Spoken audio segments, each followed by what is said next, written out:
Hello，各位小 fans，大家好。輕機啊！Hello，各位觀眾小 fans，大家好啊！歡迎大家收睇《凌晨康一之楚導人》，我係周發楚師傅。係，我係楊 Sir 啊！我今日過嚟幫手嘅啫。係啊，咁又捉咗佢同我一齊拍片啦。係。咁啊，咁多謝大家啦。咁啊，小弟咧7日之內咧就做咗 YouTuber 啊。咁啊，之前咧一路咁多集嘅影片咧都係預錄嘅，因為咧即係拍片嘅時間裏邊咧啱啱做啊，所以咧就要又要自己拍片啊，拍完片之後咧，咁啊大家會唔會唔知留唔留我哋呢度咧？嗰啲片段嘅風格啊，同凌晨空間之前一貫嘅風格有少少唔同嘅。點解咧？因為嗰啲片咧全部都係我自己剪嘅，我自己做埋剪接。咁啊最近就自己上埋片啦。咁啊所以就唔知大家中唔中意咧？如果中意就下邊留言話俾我聽，中唔中意周師傅呢種剪接風格？咁啊係咯，有時加少少特效啊，靈探啊加少少音效啊，去到啲緊要關頭就即刻瞄晒佢，變翻原汁原味咁樣，等大家有多啲氣氛。咁但係咧，全部都唔會做假嘅，因為好似上次日本嗰集冇乜特別就冇乜特別咯，係啊，真係冇乜特別咁樣。咁啊就係咁啦。咁啊楊 Sir，既然之前全部都係預錄，咁所以咧我都 miss 咗好多大家觀眾嘅留言喎。不如你今集多少少篇幅幫我提問翻觀眾到底想同我講啲咩啊？好啊，怕咩啊？不過咧喺你講之前咧，我都做一個少少嘅講解喎。咁啊，周師傅咧之前每一集都有講過㗎啦。咁啊始終我嘅故事咧未必可以成為即係咁多年之後都係不停有故仔講啊，可能都冇咁多故仔講啊嚇。咁所以咧，周師傅想同大家個關係再緊密啲。咁點緊密法咧？如果大家有任何嘅真實嘅靈異故事啊，或者喺朋友身上嘅鬼故啊，可以同大家分享下嘅話咧，咁啊歡迎大家咧就聯絡小助手。咁我喺側邊都擺咗小助手嘅電話嘅。咁你可以 WhatsApp 小助手，將你個故事咁啊用文字形式啊，或者語音嘅形式都可以，就話俾小助手聽。小助手咧就會將呢個故事轉寄翻俾我。一經揀選咗之後咧，咁啊又會有周師傅送出嘅答謝嘅一個禮品俾翻俾大家啦。咁啊多謝各位。咁啊楊 Sir 可以講下啲提問咯喎。好啊。嗱，咁咧就哇呢個都成個禮拜前啦。咁啊關於A 仔啊，我成日講咗 V 仔，唔好意思啊，因為我細個成日睇數碼暴龍個 V 仔瘦咁啊，成日噏咗 V 仔，唔好意思啊。A 仔係啦，A 仔咧就嗰一集嘅，咁啊亦都有位叫做 Cat Andy 28啊，咁佢話祖哥周師傅你兩個真係好好人啊！我睇完 A 仔呢個個案咧，佢又喊咗出嚟。佢話最令佢感動咧就係話祖哥同埋周師傅。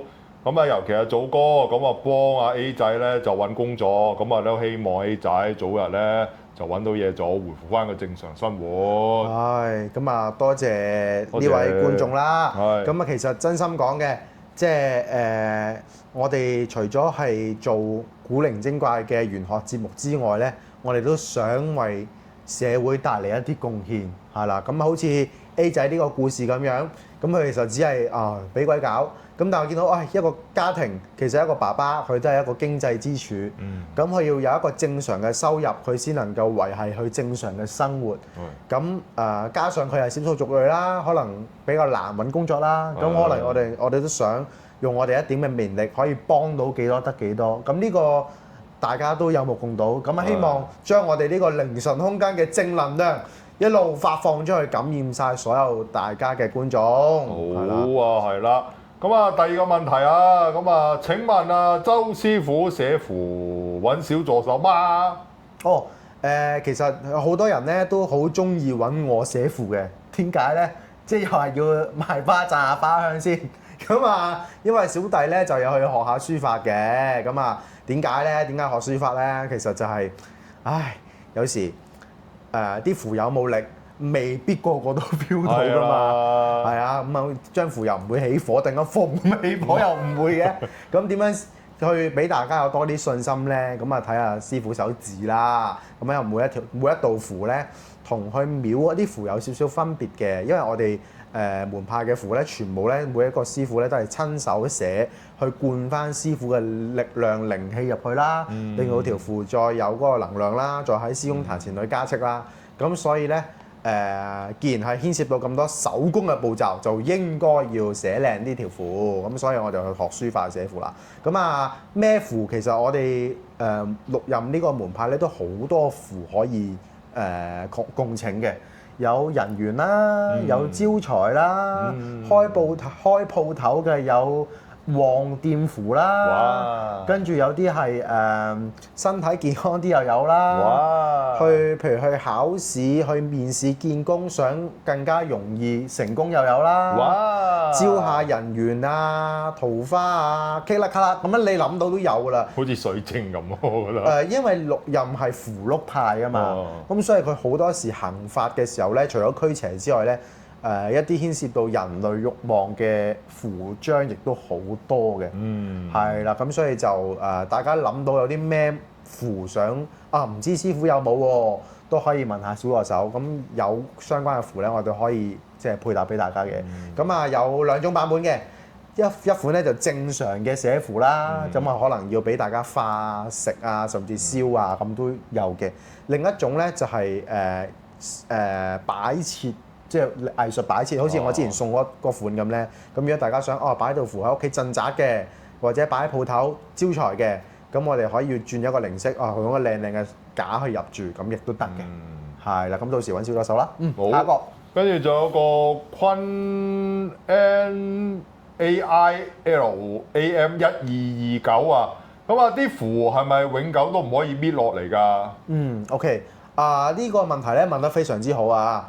所有嘅符佢都唔係永久嘅，OK， 即係話我可唔可以，譬如同周師傅請完條符，或者去任何師傅請咗條符翻嚟，跟住嗰條符就永久有嗰個力量咧？其他師傅我唔敢講，我就做唔到呢個效果啦，因為咧佢好似一個充電寶咁啊，或者尿袋咁啊，佢慢慢用會個能量會減嘅。咁可能以我自己為例啦，我自己建議咧就每一年去換一次或者攞翻條符翻嚟咧，要重新做個加斥嘅步驟。咁我哋點解會問呢個問題咧？因為就係話上次我俾咗一啲A 仔一啲符去貼喺屋企嘅唔同位置，去做一個鎮宅嘅功用啦。咁喺短時間之後搣咗之後咧，咁就冇效啦，係啦，咁啊出現反噬嘅情況啦。咁你話會唔會隨住時間流失，佢要再假設佢唔搣，佢會唔會隨住時間流失需要再重新翻嚟再請過或者點咧？係需要嘅。係啦，咁一般我呢邊咧就會建議以一年為限。係啦，就係咁啦。好啦，跟住到你日本嗰條片啦。咁呢一個，我都唔係好識讀個名 SHUK 啊。Fan Mum， 跟住541生日前嘅師傅玩嗎？英文都不懂，你還説普通話？佢應該係講緊我訪問嗰位日本先生嘅時候咧，咁我就雞手鴨腳啦，攞住個電話即時翻譯啦。跟住咧個日本先生唔係好識講英文噶嘛。咁我又唔知點樣講喎，我就喺度同佢講普通話，是這個地方嘛，是這個嘛，跟住佢應該笑我，咁諗翻起我就睇翻嗰條片都覺得自己好笑，好滑稽。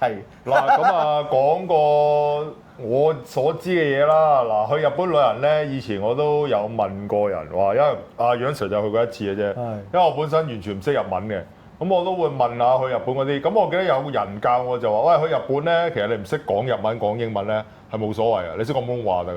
你一講普通話咧，佢會係自自然然，我好多人會識講普通話應翻嚟嘅喎。係啊，同埋咧，你去嗰啲鋪頭度咧，如果你唔識講日文咧，講英文咧，佢係反而唔得嘅。你一講普通話咧，佢會揾翻啲台灣嘅留學生或者中國嘅留學生咧嘅咁樣去揾同你招呼你。佢即刻你就會溝通到㗎啦！呢個係我所知嘅嘢。不過嗰位日本先生咁啱就淨係識日文啫，係啦，英文同普通話佢都唔熟，所以變咗有個語言嘅隔膜啦。係啦，咁下次我會諗下如果我再去外地嘅話咧，要唔要考慮買翻部翻譯機先，即時翻譯嗰啲機咧？有啊，好啊。咁你啲網民都會叫你用 Google 啊，應該都係咩㗎啦？係啊，考慮下，睇下有冇資金睇下有冇資金。咁跟住好啦，到我哋澳門靈探嗰集啦。咁小弟就受咗你一巴啦，咁啊有啲人喺我嗰邊問候我嘅，冇啊，佢一巴打我唔死啊，唔使擔心啊。喂，好掂喎！我好中意呢個感覺喎。話說咧，我嗱同一條八仙飯店嘅靈探節目啦，好明顯我冚佢嗰一巴嗰一集咧，而家去到今日為止咧有10K 人睇過。我嗰集下集咧冇冚一巴嗰啲畫面咧，好似得3K 啫喎。點啊？睇嚟啲人都中意睇呢啲喎。算啦，你啊同我助手啊達達喺度講嘢啊，講啊唔知講啲咩鬼嘢都3K 啦，我講古仔講咁長，咪得個 K 幾2K，佢哋攞嚟講嘅。喂 OK 喎，喂嗱，如果大家中意周師傅打樣相，就喺下面留下言。索好咁啊，跟住好咁啊，然之後到另一位觀眾啊，都係澳門嗰邊留言嘅，咁佢就係分唔係，我而家冇識拼佢哋啲音啊，FUNGATHINA 啊8949。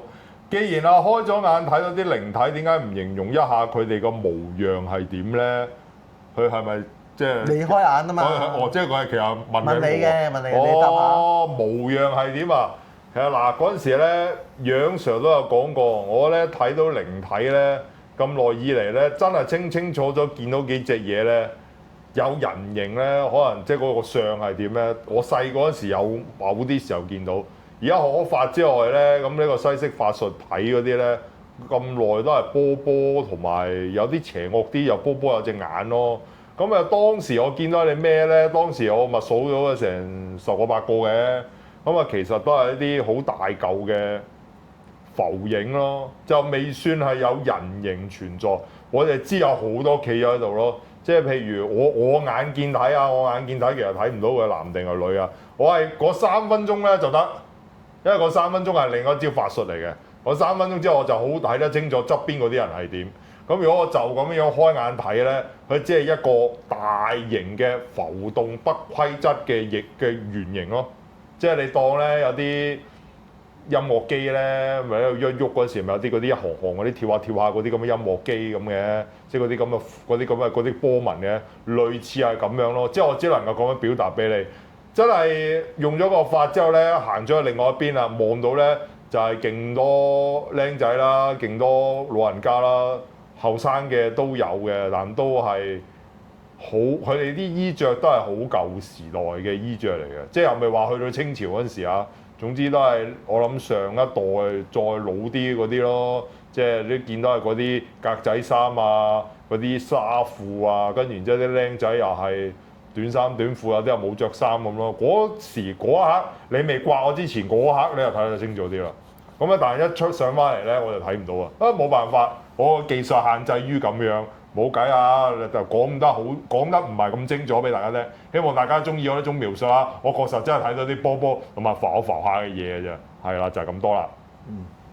好，下一個 King Ho Chan，Call Ho Chan 先啊，E5G 1日前嘅。我仲未見過師傅用呢啲機啊！你係第一個，係咪講緊嗰啲探測機啊？探測機係探測機。係，因為咧你都知啦，我啊比較後生啲啦，我都知道坊間咧好多而家嗰啲手機 app 啊、嗰啲機啊、嗰啲靈魂盒子啊，雜咁有啲聲，或可能容易啲錄到啲溝通嘅對話啦，都係啲五感上嘅嘢啦，一係聽啦，一係睇到啦，一係有啲儀器去度下去嗰個能量場啦，多咗好多咁嘅儀器，咁啊所以咧我都嘗試啊用一啲新式嘅方式，反正就我自己覺得唔係咁容易喺個畫面個鏡頭俾大家真係見到有啲鬼嘅情況彈出嚟，突然間我就個電話透出嚟嚇你，唔係咁容易嘅，咁所以咧我都嘗試用多啲方式去幫助下整個靈探嘅故事，會唔會更加大家會設身處地去感受到當刻嘅情況咧，咁樣。不過下次我哋又再進步啲啊！用完嗰部機之後咧，又用嗰個嘢掃描，又用個收音機咧嗰個咧，跟住再試下用嗰個，你咪追話火柴人個 app 嘅，又用火柴個 app 試下咯，可以啊，咩其實好多架撐用。我知道楊 Sir 你係咪用嗰個尋龍尺都可以做到？有尋龍尺有靈擺嘅，但尋龍尺我就未整好，因為尋龍尺咧。佢啊，即係要首先個環境係要比較乾燥啲，太濕啊唔得。哦，太濕咧，如果有水分太高咧，影響咗，因為佢本身攞嚟揾水噶嘛。咁你周圍都咁濕嗰陣時，就會影響咗嗰個結果啦。所以都可以嘅，不過等遲啲夏天嗰陣時咧，好太陽好光猛嗰時冇可以做咯。冇乜所謂啊，再用咯。好，咁啊，跟住到你嗰個木牌嗰個啦，開光木牌嗰個啦。請問師傅啊，花水啊幾天會有？哦，花水呢個咧，因為題外話講少少啊。因為咧之前我就未拍，我就應該未拍添嘅，未拍關於我有個七色花水啦，咁啊會結合翻我哋六壬嘅靈符啦，咁啊整成一個有法力嘅花水，咁啊都係一啲去霉運啊、清氣場啊，等到自己個運程好啲啊，各方面嘅嘢都好啲嘅，人緣又好啲啊，各方面嘅嘢會好啲嘅一個花水啦。咁因為咧我就未拍呢個節目嘅，咁事實上咧就係因為嗰啲花咧仲種緊，唔係講笑嘅，辣唔辣啊？唔係，我哋之後啦，唔係 sorry， 講笑嘅，難驚嘅啫。唔係嗰啲花唔係種緊，嗰啲花咧就提煉緊，因為咧我就諗住整好啲，就我去採購咗一啲經過提煉嘅花油，係啦，咁將啲花咧冷壓濃縮咗，係啦，咁啊之後咧就整為花水嘅話咧，佢就會有啲香味啊，同埋個效果都會再好啲，係啦，咁應該差唔多。我問翻採購嗰邊，應該過多一兩日就到齊啲貨咧，就可以拍一個影片同大家講解點樣製作啦。係啦，因為咧我知道坊間嘅做法咧，好多時都會用鮮花啦或者乾花去做嘅。咁但係就我自己想特別啲。係啦。咁啊，總之就我之後會拍片做啦。咁啊，等多幾日啊，唔好見怪，等多幾日。都係新鮮花度揸出嚟嘅，都係一樣嘅。好啦，咁啊，跟住仲有一位就係 YSO 啊7875，兩位大師早晨，順便請問下師傅有冇諗話寫下啲平安符啊，讓啲善信去請？哦，呢個可以啊，嗱，平安符咧，其實就我知道都係嗰個啦，好多廟咧都有送俾大家添嘅，係啦，送我記得係免費，好多都係免費啊，係啦，咁啊嗱不過純粹嗱唔係話批評啊，絕對不是批評，純粹咧就係應該咁講，我收翻頭先嗰句。我知道就係好多符啦，有時啦都會用影印嘅形式去有條符就免費送俾大家，係啦。咁但係就喺我哋嘅睇法裏邊咧，我哋就覺得呢種符咧個力量就係弱啲嘅，相對上係啦。咁所以咧就我哋六壬咧亦都有啲俾善信可以請嘅平安符。都係師傅親手一把寫嘅。幾好啊！咁啊，如果大家有興趣想請嘅話咧，都係揾小助手啦。冇錯，最緊要都係聯絡小助手咧，因為始終周師傅有時楊 Sir 都呢排真係好忙，即係我哋係好緊密咁樣去拍節目俾大家睇。咁啊，遲啲我哋又可能會去其他地方啊，跟住我哋又可能會翻我哋嘅中國大陸裏邊咧，就可能揾其他師傅拍下咁啊，有好多傾關，所以咧就大家盡量都揾小助手，因為我哋都係揾小助手嚟通知我哋，因為我哋自己一個人好難聽得晒咁多電話。你知啊，小助手又好慘嘅，一日千幾個電話。我咧初由200幾到到1000幾咯。係啊。有朝頭早7點鐘咁瘋狂咁俾人關走。WhatsApp 咯。如果有啲善信想揾我哋做嘢啊，問事又好，做法事又好。如果揾唔到小助手咧，可能純粹未覆得切，咁你可能再叮多佢幾次，係啦。我成日都聽到，揾唔到小助手啊，咁樣你叮多佢幾次，等佢見到你個信息。仲有個假日司機，我咪明白你嘅憤怒嘅，咁啊希望你唔好唔開心啦。咁啊呢一個 Uber 呢個問題咧，我諗我哋呢邊發貨真係幫你唔到啊。你留翻社會定奪啦，係啦。我都有望過你寫咩嘅。我同阿周師傅都有望過，我都知道你可能做呢個司機做得好辛苦啊。咁啊，我插一句啊，你唔講你唔知喎。你有冇諗過我係揸過的士㗎？我冇諗過你揸過的士喎。我喺5-6年前啊，我5-6年前啦，我5-6-7年前都有啊。我咧有好勤力嘅，咁咧我有份正職啦，我嗰陣時正職就放禮拜6日咁樣嘅，都好多假期放嘅。咁我就逢禮拜日咧就去揸兼職的士。咁所以咧你話不論你話 Uber 嘅問題啊，或者的士嘅問題啊，其實 Uber 我當然又有試過玩過下啦。咁啊，其實兩邊我都做過嘅。咁啊，我覺得我都好體會到你嗰個心情嘅，係啦。咁但係呢啲我哋交翻俾我哋政府去安排啦。係啊，你冇辦法，呢個係大世界嘅問題啊。其實 Uber 真係唔係香港啊，我諗全地球都係有呢個問題，即係我哋俗稱成日都講嘅白牌車啊。係啦，咁交翻俾政府嗰度安排啦。講鬼故都冇理由講咗政治嘅。Next 係啦，嗱咁啊留言啊讀晒啦。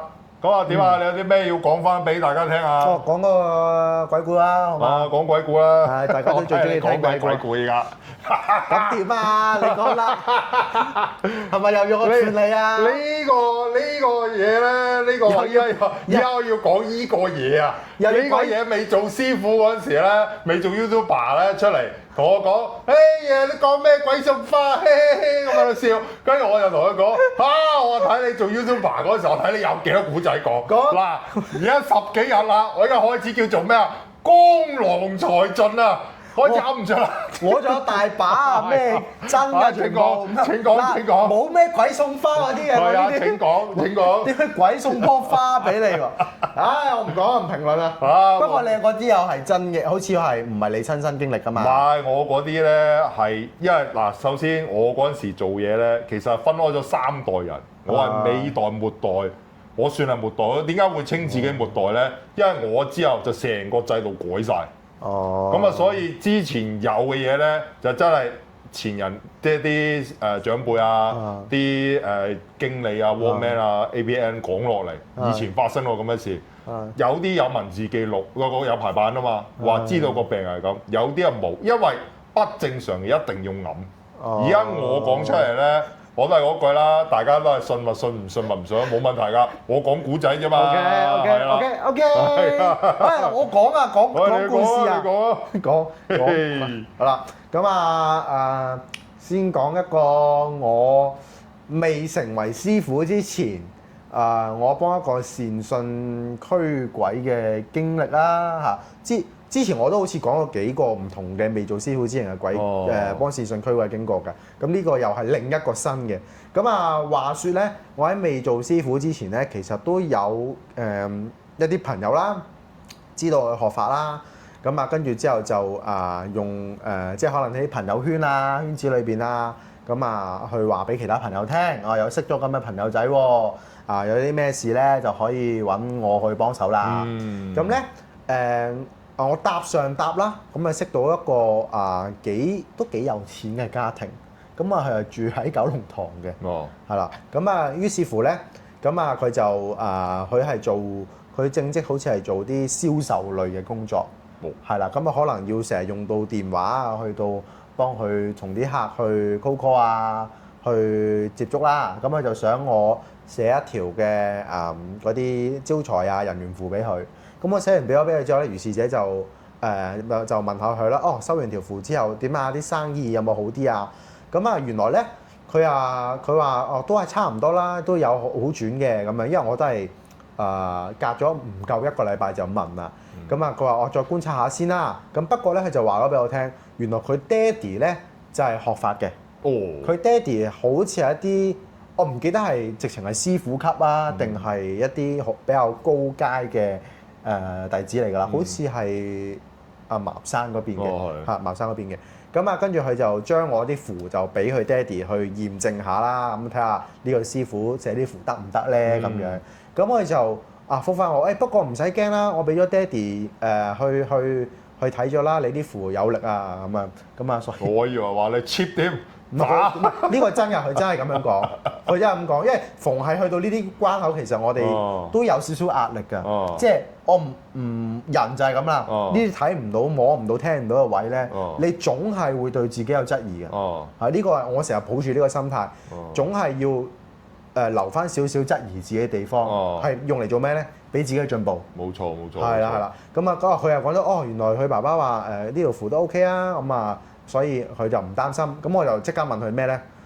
你使乜揾我啊？你揾你爸爸寫俾你咪得咯。咁佢就話：誒唔啦，爸爸唔即係冇再即係冇再去修練呢一科嘢啦。哇！係啦，竟然係啦，冇再修練啦，即係過往可能有修練，咁可能退隱或者點啦，係啦。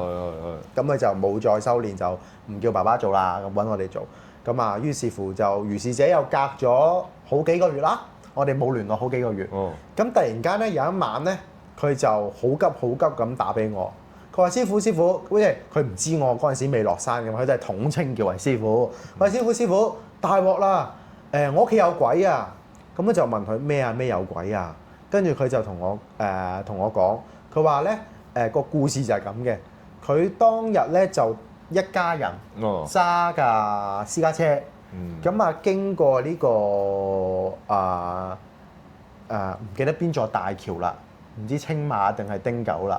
咁當日咧就發生咗一個跳橋嘅意外。應該自殺啦，定係啫？唔記得啦。大約有印象有單咁嘅嘢，好似係發生咗一個跳橋嘅意外。咁於是乎咧，咁當然好多警車啊、白車啊，好多車就排晒喺條大橋度啦，咁啊做事情啦。咁咧當其時咧，佢哋就口文即係比較係講錯嘢啦。誒，做乜搞啲咁嘅嘢啊？阻住晒，又可能類似係咁，唔記得咗嗰句嘢係點啊？總之做乜搞啲咁嘅嘢啊？塞車啦，搞到咁樣，類似係咁啦，類似係咁啦。我唔記得啦，太仔細，我唔記得咗啦。咁啊，先人不敬啊。係啦，咁於是乎咧，如是者佢哋就翻屋企，翻到屋企之後咧，佢個囡囡咧就同媽媽講，見到有個老婆婆就企咗喺屋企個門口嗰個位置。佢個屋企嘅個格局咧好大嘅，佢個廳咧我諗都有過千尺啊！有4間房咁上下，每間房都等於我哋個廳咁大，嗰啲有錢人地方。咁啊，然之後咧佢就佢個女就見到啦，一個綠色嘅婆婆，咁啊亂身揸住支拐杖，銀色頭髮咁樣企咗喺嗰個門口度，覺得幾誇張。係啦，見到嘅，佢個女女話見到，咁佢就問我點算？佢媽媽講嘅時候咧，好驚，個心情好驚。咁我就話咁啊，嗱，因為佢有講翻佢做過啲咩嘛，話唔知關唔關事啊嘛。我話唔理啦，總之而家你不如嘗試下向住嗰個方向同佢講唔好意思啊，婆婆。我哋可能講錯嘢啊，或者乜嘢，我哋個女女都見到你喺度，咁同人哋講聲唔好意思啦，希望佢迴避一下啦，咁啊嚇親小朋友啦，咁樣有多得罪嘅地方，請婆婆你唔好見怪啦，咁啊同佢道歉啦。咁如是者去做完呢啲步驟之後咧，因為唔知得唔得㗎，係啦，咁佢做完呢啲步驟，誠心致歉之後咧。係冇任何改善嘅，一啲改善都冇。咁我婆婆繼續喺度，但係又冇話要做啲咩嚇佢嗰啲冇嘅。咁個囡囡依然就好驚，媽媽喺度喊咁樣啦。咁完之後咧，咁佢就揾我啦，問我點樣做啊？點樣做？咁當其時咧，我有翻緊工，係啦，我做緊嘢，好都比較忙啊，可能要凌晨2、3點之後先得閒。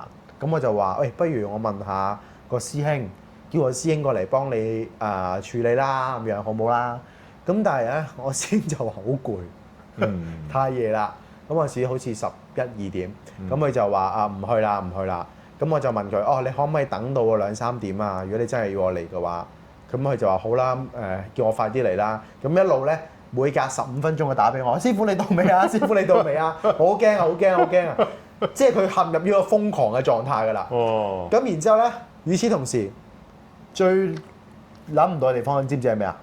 佢爸爸即係佢先生佢老公都揾我喎，佢 WhatsApp 我，你估下佢先生揾我做咩？唔係我有一個疑問，佢爸爸之前係學法㗎嘛？唔係嗰個，唔係佢，嗰個另外一個嚟嘅。媽媽啦，佢老公啦，同埋個女，呢個故事係3個人嘅啫。即係個女求助你嗰個，佢話佢自己爸爸。嗱個女見到隻鬼啦，總之，咁佢同爸媽講啦，媽媽就嗌救命打俾我啦。咁佢爸爸都突然間又透過另一個電話 WhatsApp 揾我。我明，我以為係講緊嗰個爸爸。佢爸爸都揾我喎。咁你估個爸爸揾我做咩？爸爸同佢講話，佢又見到噶嘛？唔係，你諗都諗唔到。佢所以咧，我話永遠咧係人嘅問題係最麻煩。佢爸爸揾我 WhatsApp 我，佢用錄音同我講嘅。佢話：周師傅啊，你可唔可以同我老婆講，隻嘢已經冇咗啦，走咗㗎啦，冇鬼啦，而家係你幻象嚟㗎咋？你唔好過嚟啦。你同佢講冇嘢啦，總之，咁我就同佢講，我就諗一諗，我話嗱，首先我話先生。呢個靈界嘅朋友仔咧，就係你女見到嘅，係咪？咁而你係求助於我，唔係我主動去撩你噶嘛，係咪？咁所以就係話，不如我作為一個師傅，有就有，冇就冇。咁我亦都睇咗啲相，我係感應到係有啲問題出現嘅嗰個位置。咁我就不能夠違背我嘅專業操守，將冇嘅嘢，將有嘅嘢話係冇，指鹿為馬，我就唔能夠咁做。我話先生，你唔好介意。咁啊呢啲你哋家庭嘅因素咧，你自己處理啦，係啦，我唔介入。咁你總之要我嚟，我就一陣間嚟；你唔嚟嘅，我就唔介入啦。咁隔咗一輪之後咧，佢媽媽好似唔知啊，繼續不停 call 我啦。咁我就同媽媽講，我都唔知點做，因為夾喺中間。我話不如嗱，先生嗰啲有啲唔係咁理解嘅地方。不如你哋自己傾翻掂先啦。跟住佢老婆咧就屌到佢上天花板，跟住就話：我搞掂咗佢㗎啦，你唔使理佢啊，你快啲嚟，即刻嚟啊！我搞唔掂啊！好驚咁樣喎。咁啊之後咧，跟住先生當然就唔出聲，跟住就轉頭 WhatsApp 你都係照嚟啦，師傅唔該晒。咁啊，如是者又隔咗個零兩個鐘啦，我仲要翻壇去攞符嗰啲啦。今日去到屋企，咁咧。其實一入屋之後咧，我就都同佢即刻咧做咗一個化符嘅步驟啦，係啦，咁啊將啲符咧喺屋企咧就燒咗佢清一次先，將所有嘅能量清一次。咁然之後咧都係嗰幾味啦，我都落咗同身施工，咁就幫手將呢一啲嘅喺屋企嗰個門口嗰個老人家咧，就捉咗落去嗰個樽入邊。咁樣落咗我哋嘅花字咒語去封印咗啦，咁樣過程都幾順利嘅喎，都幾順利喎。咁但係唔捉啊，劉志可一捉咧就發現到佢屋企咧原來仲有其他問題出現。咁咩其他問題出現咧？原來佢嘅廳啦、房啦，各有另外一啲靈體咧喺嗰度生活，係啦。咁跟住我就話算啦，唔緊要啦，還你嚟到，順手幫你搞埋啦、清埋啦，係啦咁樣。咁然之後咧，完晒呢個步驟之後咧。咁啊，我就去房間度啦，睇一睇阿囡囡啦。咁囡囡當時係瞓咗覺嘅。咁但係咧，我見到咧，佢好似我哋中國人成日講嚇親啊。個囡囡咧，佢嗰個瞓緊覺，雖然佢啱啱媽媽叫醒咗佢啦，個眼神係比較攰咧，因為未瞓醒啊嘛。但係你見到咧眼神咧個眼嗰個感覺咧係好空洞啊，好似所謂三魂唔見七魄嚇親嗰種啊。跟住塊面咧係面如死灰黑色嘅。咁我覺得可能都舐到少少嘢，咁我就咧即刻咧就用我哋本門嘅一啲嘅符咒啦，同埋花字咒語啦，同佢清身，打翻晒啲陰邪嗰啲穢氣出嚟。咁如是者完咗啦，因為求證唔到，囡囡又要瞓覺啊嘛。咁所以咧囡囡就照喺翻即時休息翻。咁我就指引咗個善信，我屋企咧就唔好擺咁多。原來好中意咧喺屋企咧掛，即係可能飾物啊，掛嗰啲紅燈籠啊，係啦，即係我哋我哋春節咧，我知咪會掛紅燈籠嘅，就拜咗我諗6、7個啦。嗰啲紅燈籠仔細細個咁大個咧，就吊咗喺嗰個天空度咧做個裝飾。點會冇喺屋企擺紅燈籠？係啦，咁我就叫佢喂。